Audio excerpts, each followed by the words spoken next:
Russian researchers in the late 1940s kept 5 people awake for 15 days using an experimental gas-based stimulant.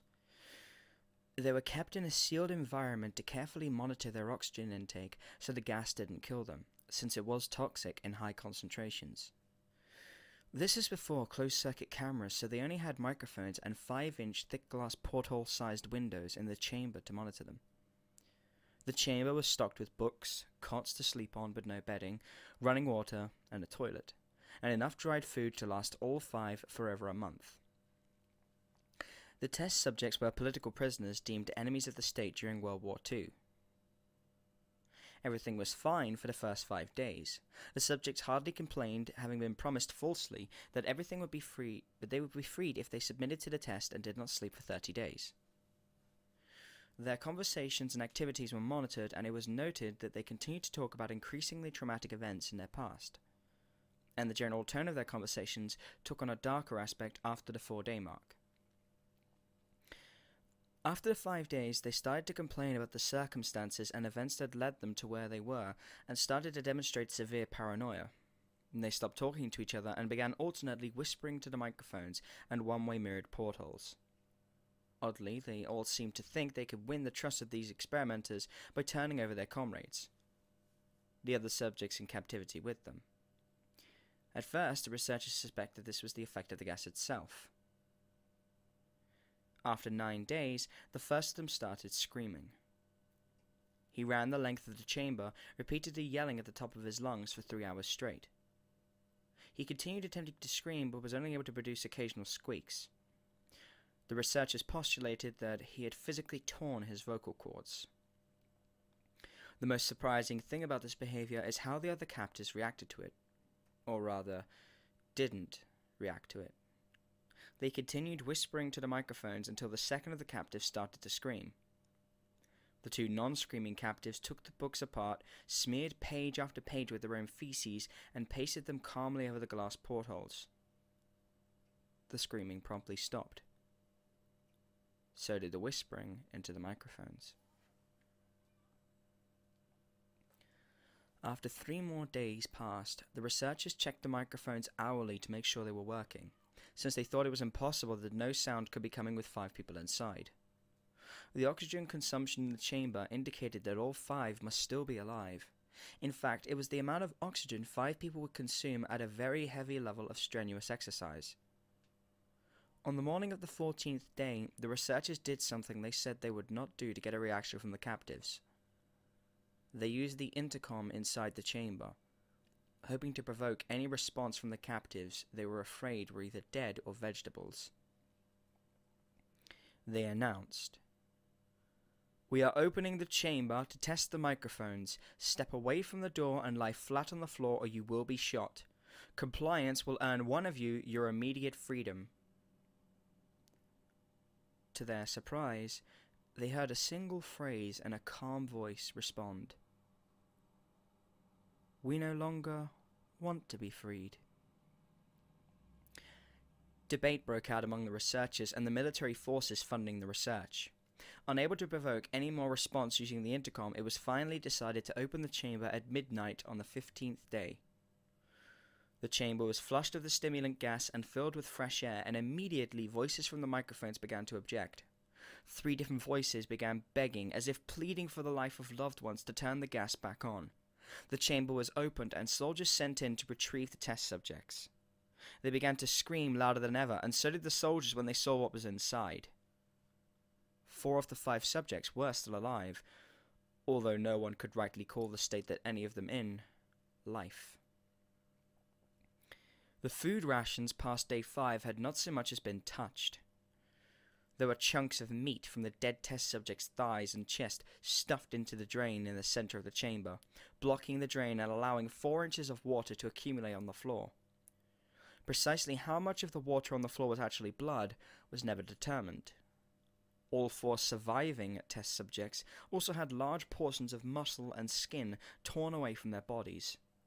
The destruction of flesh and exposed bone on their fingertips indicated that the wounds were inflicted by hand, not with teeth as the researchers initially thought. Closer examination of the position and angles of the wounds indicated that most, if not all of them, were self-inflicted. The abdominal organs below the ribcage of all 4 test subjects had been removed. While the heart, lungs, and diaphragm remained in place, the skin and most of the muscles attached to the ribs had been ripped off, exposing the lungs through the ribcage. All the blood vessels and organs remained intact. They had just been taken out and laid on the floor, fanning out around the eviscerated but still living bodies of the subjects. The digestive tract of all 4 could be seen to be working, digesting food. It became quickly apparent that what they were digesting was their own flesh that they had ripped off and eaten over the course of days. Most of the soldiers were Russian special operatives at the facility, but still many refused to return to the chamber to remove the test subjects. They continued to scream to be left in the chamber and alternately begged and demanded that the gas be turned back on, lest they fall asleep. To everyone's surprise, the test subjects put up a fierce fight in the process of being removed from the chamber. One of the Russian soldiers died from having his throat ripped out. Another was gravely injured by having his testicles ripped off and an artery in his leg severed by one of the subject's teeth. Another 5 of the soldiers lost their lives, if you can count the ones that committed suicide in the weeks following the incident. In the struggle, one of the 4 living subjects had his spleen ruptured and he bled out almost immediately. The medical researchers attempted to sedate him, but this proved impossible.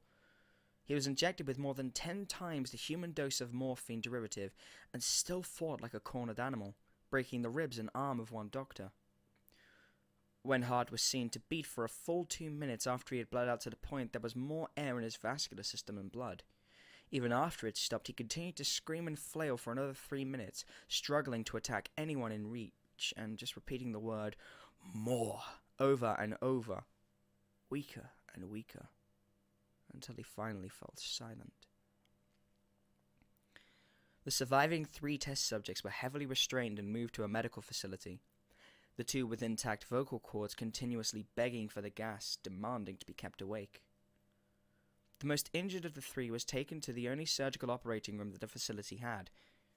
In the process of preparing the subject to have his organs placed back within his body, it was found that he was effectively immune to the sedative that had given him to prepare him for the surgery. He fought furiously against his restraints when the anesthetic gas was brought out to put him under. He managed to tear most of the way through a 4-inch wide leather strap on one wrist, even though the weight of a 200-pound soldier holding that wrist as well. It only took a little more anesthetic than normal to put him under, and the instant his eyelids fluttered and closed, his heart stopped. In the autopsy of the test subject that died on the operating table, it was found that his blood had triple the normal level of oxygen. His muscles that were still attached to his skeleton were badly torn, and he had broken 9 bones in his struggle not to be subdued. Most of them were from the force of his own muscles had exerted on them. The second survivor had been the first of the group of 5 to start screaming.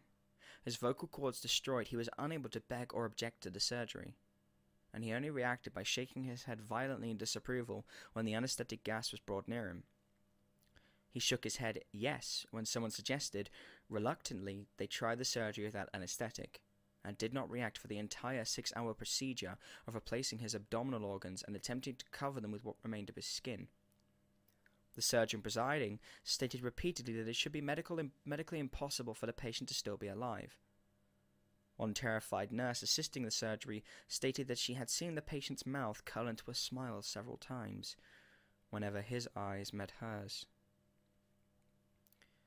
When the surgery ended, the subject looked at the surgeon and began to wheeze loudly, attempting to talk while struggling. Assuming this must be something of drastic importance, the surgeon had a pen and pad fetched so the patient could write his message. It was simple. Keep cutting. The other 2 test subjects were given the same surgery, both without anesthetic as well, although they had to be injected with a paralytic for the duration of the operation. The surgeon found it impossible to perform the operation while the patients laughed continuously. Once paralyzed, the subjects could only follow the attending researcher with their eyes. The paralytic cleared their system in an abnormally short period of time, and they were soon trying to escape their bonds. The moment they could speak, they were again asking for the stimulant gas. The researchers tried asking why they had injured themselves, why they had ripped out their own guts, and why they wanted to be given the gas again. Only one response was given. I must remain awake. All 3 subjects' restraints were reinforced, and they were placed back into the chamber, awaiting determination as to what should be done with them. The researchers, facing the wrath of their military benefactors for having failed the stated goals of their project, considered euthanizing the surviving subjects. The commanding officer, an ex-KGB, instead saw potential, and wanted to see what would happen if they were put back on the gas. The researchers strongly objected, but were overruled. In preparation for being sealed in the chamber again, the subjects were connected to an EEG monitor and had the restraints padded for long-term confinement. To everyone's surprise, all 3 stopped struggling the moment it was let slip that they were going back on the gas. It was obvious that at this point, all 3 were putting up a great struggle to stay awake. One of the subjects that could speak was humming loudly and continuously. The mute subject was straining his legs against the leather bonds with all his might. First left, then right, then left again for something to focus on. The remaining subject was holding his head off his pillow and blinking rapidly. Having been the first to be wired for EEG, most of the researchers were monitoring his brainwaves in surprise.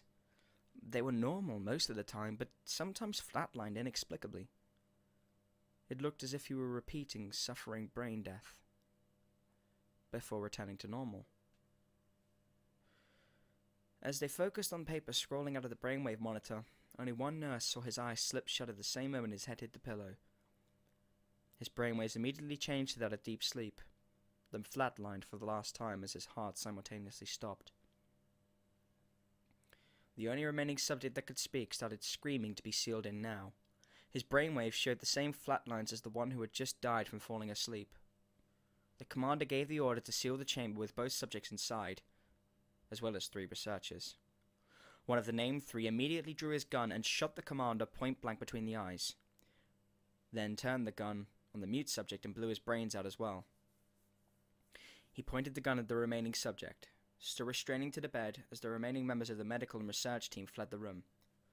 "I won't be locked in here with those things. Not with you!" he screamed at the man strapped to the table. "What are you?" he demanded. "I must know!" The subject smiled. "Have you forgotten so easily?" the subject asked. "We are you. We are the madness that lurks within you all, begging to be free at every moment in your deepest animal mind. We are what you hide from in your beds every night. We are what you sedate into silence and paralysis when you go to that nocturnal heaven where we cannot tread."